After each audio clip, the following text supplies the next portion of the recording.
So, ever notice how the guys who seem to put in the least effort somehow get to keep her interest? And you like, wait, like, what's going on? I thought I was doing everything. And she pulls away. Now, there's a reason for that. And it's actually the opposite of what men actually do.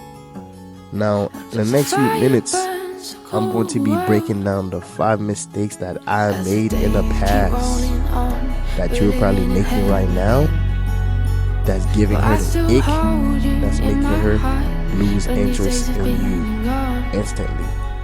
And why? Actually, the solution is actually more similar than you think.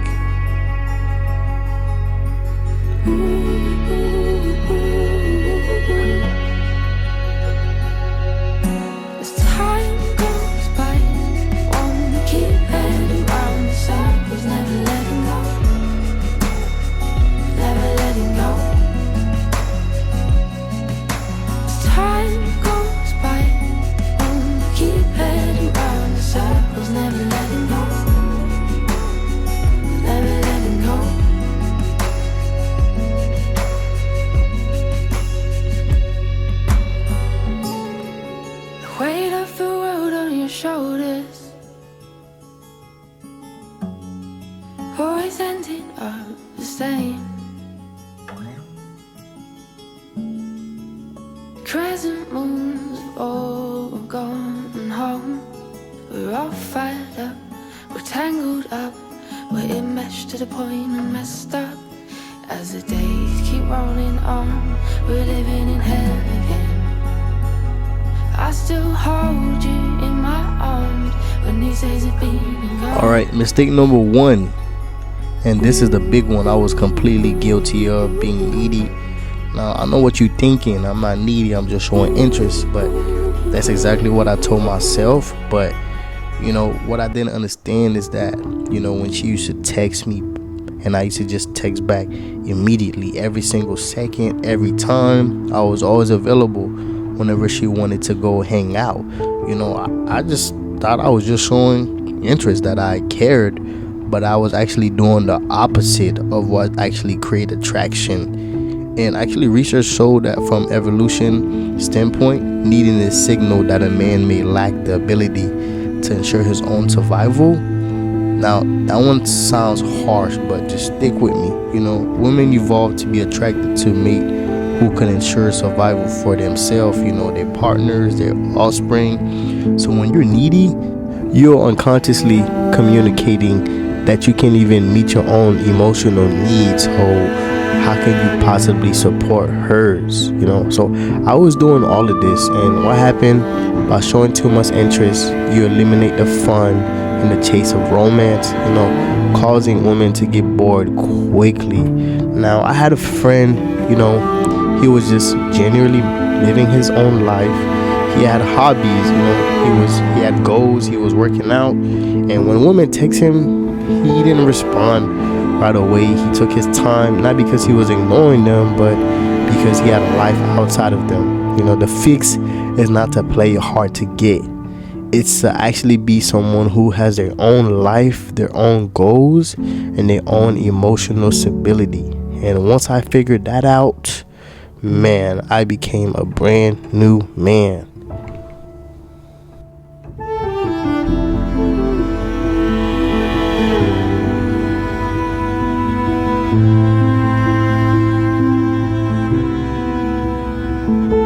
Mistake number 2, trying hard to impress her. Now, the problem with that is when you're constantly trying to prove yourself, you're actually communicating the opposite of what you actually think. Planning over the top first dates to wow her, steering the conversation toward your achievements. You're basically constantly highlighting why you're the catch. And a confident man don't need to prove anything. When you're secure into who you are, you let your value speak for itself naturally over time. And a guy who generally is comfortable in his own skin don't need to convince anyone of anything. So guys, stop trying to perform. This is not an art gallery. This is not a circus. So stop trying to impress.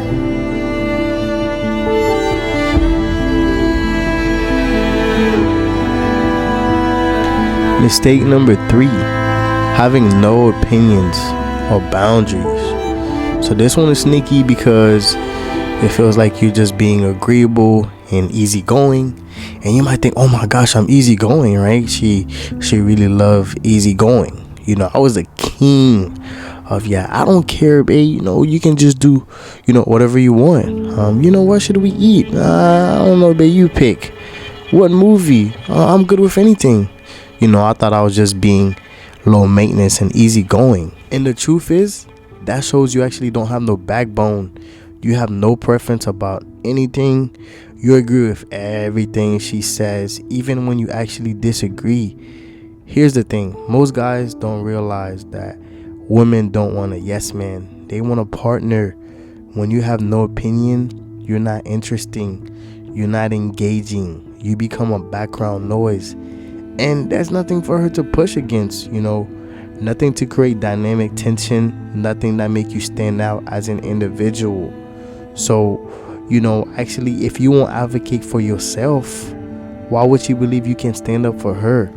The guys that actually do this right, they disagree respectfully, saying, nah, I think this movie is low-key underrated. I'm not really feeling that tonight. Let's do this instead. Or I'm not really feeling Italian tonight. Let's do Thai. And women actually respect that.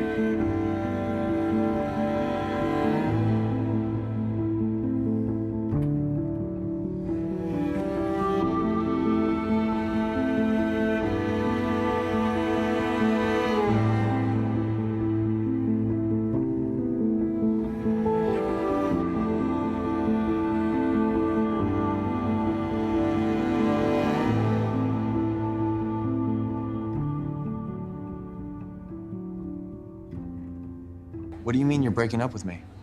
Wait, what did you just say? Mistake number 4. This is where a lot of guys sabotage something that was actually going well. Now, I know I actually did this more times than I actually want to admit. I was talking about being exclusive after the first 2 dates. I was bringing up, what are we? I was bringing up, hey, I think we have a good connection. I think we should start dating, going a little bit serious. And, actually it creates massive pressure. She's still trying to figure out if she even likes you. And you're already acting like you're building a life together. That can make her run away super quick. So slow down. Enjoy the process, okay? Don't go too quick into the relationship. She's gonna start telling you like, hey, I really like you. What are we? Like, what is this? Like, are you seeing anybody else? That's when you're going to know when to ask her out or when it's time for the relationship. Take your time. Mistake number 5, playing it too safe and boring. This one hurt to realize because I used to think the key to keeping her interested was to never mess up, never do anything unexpected. So like, I'll stick to the same topics, the safest dates, the safest movies, just the safest conversation. What's your favorite color? Do you have a dog? Do you have any pets? The safest everything. And basically, the brutal truth is, safe is the enemy of all attraction. Women don't fall for the guy who's never take risks. They fall for the guy who's willing to be a little different. That's why they like bad boys. They like the guy that's a little bold, maybe just a little reckless. Not too reckless. They just don't want somebody that's too predictable. So when every day feels the same, every conversation stays surface level, and you just show like you don't have no juice, you show you don't have any edge or no personality, she might think you're nice, but she won't feel anything. And we all know if she doesn't feel anything, she's not coming back.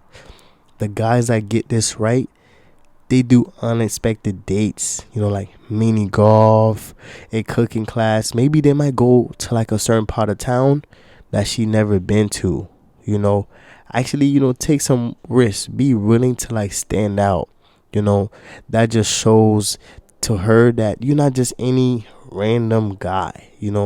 It creates a moment she'll actually remember, instead of being like blending into the every other nice guy she met. Look, I made all of those mistakes multiple times, but once I figured this out, everything changed. And if I could turn it around, so can you.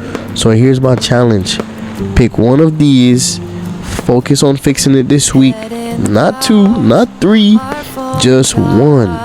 And drop the comment and tell me which mistake did you make and which one hit home the hardest. And if this helped, hit the like, comment, and subscribe, because I'm breaking down more real talk on what actually works in dating, not no BS. Now go apply it.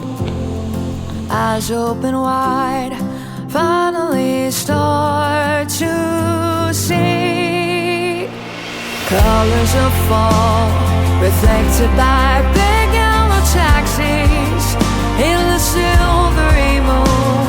Kaleidoscope lights, even the streets look at me. So why do I always feel blue?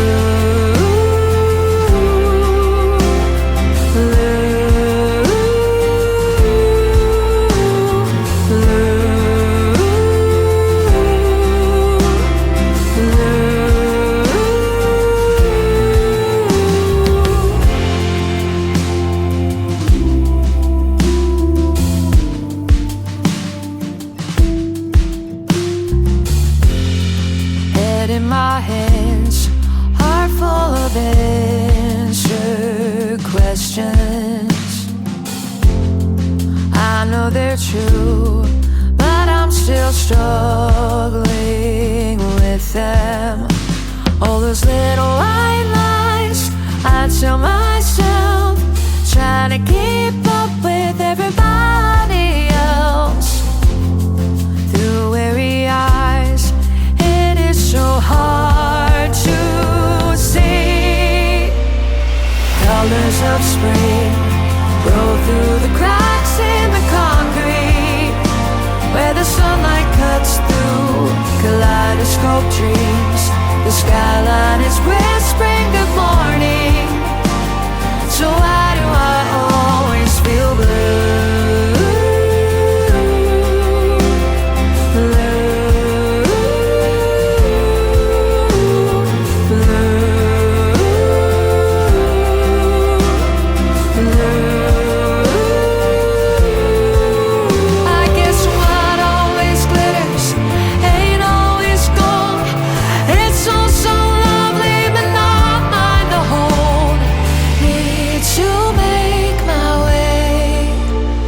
Discover every shade of colors of me, glowing in wide open spaces, to paint something new. Kaleidoscope piece, up to me to illustrate it.